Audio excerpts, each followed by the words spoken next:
If the election were held when the poll were being conducted between Hillary and Trump, Trump would win the state, right? That's not a terrible surprise. He would beat Hillary, 44 to 35 by 9%. What's interesting to us was that 13% of the people who we asked on the poll told the interviewer that they wouldn't vote for either, right? So they volunteered to the respondents that they would not vote for support for either Trump or Clinton. So whether or not that's a residual of the Never Trump movement or what, it's a little bit hard to interpret exactly what that means, but it doesn't seem that Hillary Clinton is particularly, as you might suspect, is not very viable in the state of Tennessee. Did the rest refuse to answer? Yes, the others would, the others kind of refused to answer. But these were the 13% volunteered that they would not support either other candidate. But of those who would, Trump would lead by 9 points. And if you break that down by partisanship, you can see that overwhelmingly Democrats go for Clinton, Republicans go for Trump, and then independents, break more for Trump than Clinton, right? 40% to 34%. And there you see the largest percent, 19% of independents said that they would not vote. If you think again about the Never Trump movement, only 12% of Republicans said that they would not support Donald Trump. So that doesn't seem to have a whole lot of legs as it relates to the state of Tennessee.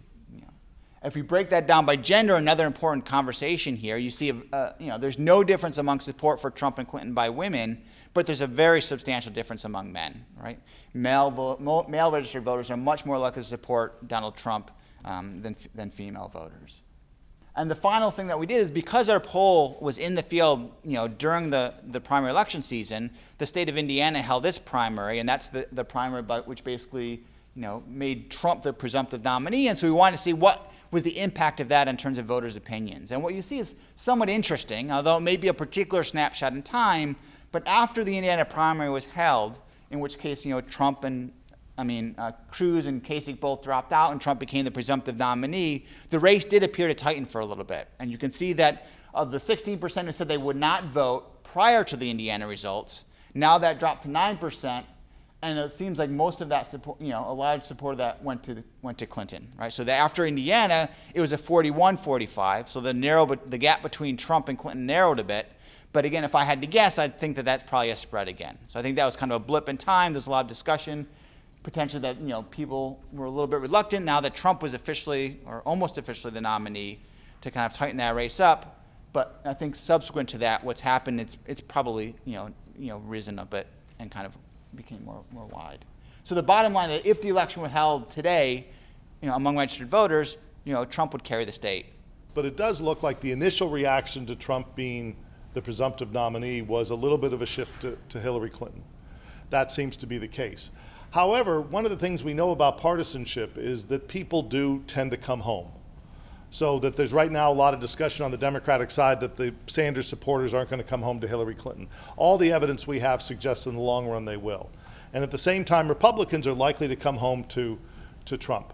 Over the last, 2 weeks or week and a half or whatever it is, Trump and Speaker Ryan have had more, advanced the conversation, seem to be trying to find common ground. And as more and more Republicans do, we could expect that kind of, this blip to change. No one in this, Josh and I are certainly not even close to suggesting that this is going to be a competitive state.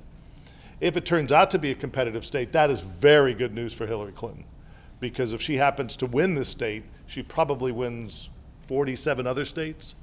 It would be a landslide. So I think this is a short-term effect, is what Josh was saying. We just don't, we're presenting it because we could. We happen to have the poll being run over this time. We checked the two samples to make sure that there was the same share of Democrats and Republicans so that we didn't have some sort of partisan bias. That doesn't exist. And I think that, if you think nationally, when Trump became the presumptive nominee, there still are a lot of Republicans that are just, tensing up a little bit, not totally happy about it, and I think that's what we're picking up.